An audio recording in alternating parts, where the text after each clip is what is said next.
Welcome to my channel అమ్మ kitchen vlogs. ఆనపకాయ curry చేస్తున్నాను. ముందుగా ఆనపకాయ తీసుకొని ముక్కల కింద కట్ చేసుకొని చిన్న చిన్న ముక్కల కింద కట్ చేసుకొని పాలు ఆనపకాయ కర్రీ చాలా బాగుంటుంది. చిన్న చిన్న ముక్కల కింద కట్ చేసిన ఒక గిన్నెలో వేసుకుని కొద్దిగా పచ్చిమిర్చి,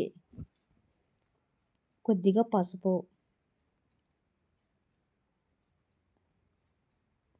కొద్దిగా ఉప్పు, కొద్దిగా వాటర్ వేయండి. ఆనపకాయ ఎక్కువ వాటర్ కాబట్టి కొద్దిగా వాటర్ వేసుకుంటే సరిపోతుంది. పాలుతో ఆనపకాయ కర్రీ చాలా బాగుంటుంది. ఎక్కువ బాలింత్రాలకు పెడితే బాగుంటుంది. పచ్చిమ కూర అండి, ఇది అందరూ తినచ్చు. మనం వాటర్ వేసుకున్నాక ఉప్పు పసుపు వేసుకొని స్టవ్ వెలిగించి గ్యాస్ మీద పెట్టుకుని అలా ఉడికించుకోవాలి. మనం చూడండి, జస్ట్ ఒక పొంగు వస్తే సరిపోతుంది. మనకైతే ఉడికిపోయినాయి. ఇప్పుడు అవి మనం హోల్స్ ఉన్న గిన్నెలో వేసుకుని వాటర్ కిందకి పోతుంది, అది మనకి వాటర్ అంతా పోతుంది. ఇప్పుడు అలా జస్ట్ ఒక 5 minutes ఉంచండి. పోపు దినుసులు మీకు చెప్పే అవసరం ఏముంది, పోపు దినుసులు మీకు తెలుసు కదా అందరికీ. పాలండి, 1 గ్లాసు పాలు తీసుకోవాలి.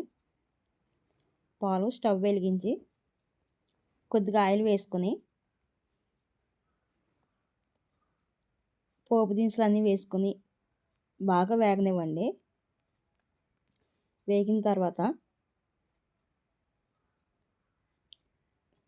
ఇప్పుడైతే వెల్లుల్లి, ఎండుమిర్చి, కరివేపాకు అన్నీ వేసేయండి. ఇదైతే షుగర్ ఉన్నవాళ్ళు బాగా తినొచ్చు. ఆనపకాయ హెల్త్కి మంచిది. ఎక్కువ బాలింత్రాలు తింటే బాలింత్రాలకి ఎక్కువ పాలు పడతాయండి. పాలు చంటి పిల్లలకి పాలు ఇబ్బంది ఉండదు. జలుబు చేస్తుంది అంటారు కానీ ఆనపకాయ జలుబు చేయదండి. బాలింత్రాలకు పెట్టవచ్చు. చూడండి, ముందుగా మనం ఉప్పు వేసి ఉడకబెట్టుకుందాం కదా, సరిపోతే కొద్దిగా సాల్ట్ వేయండి. వేసుకొని పోపు చూడండి వేగిపోయింది. మనకి కూర అయితే రెడీ అయిపోయింది. ఇప్పుడు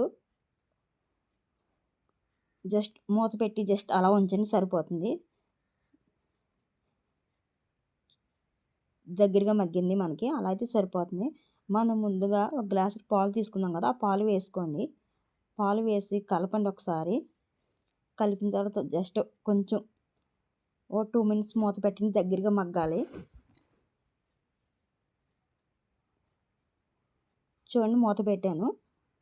చూడండి, రెడీ అయిపోయింది.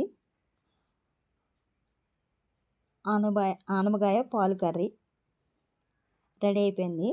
మీకు కమ్మగా కావాలనిపిస్తే అలా తినండి, లేదు మనకి కొంచెం పులుపు కావాలంటే నిమ్మకాయ వేసుకుని తినండి, బాగుంటుంది. ఆనపకాయ పాలు కర్రీ రెడీ అయిపోయింది.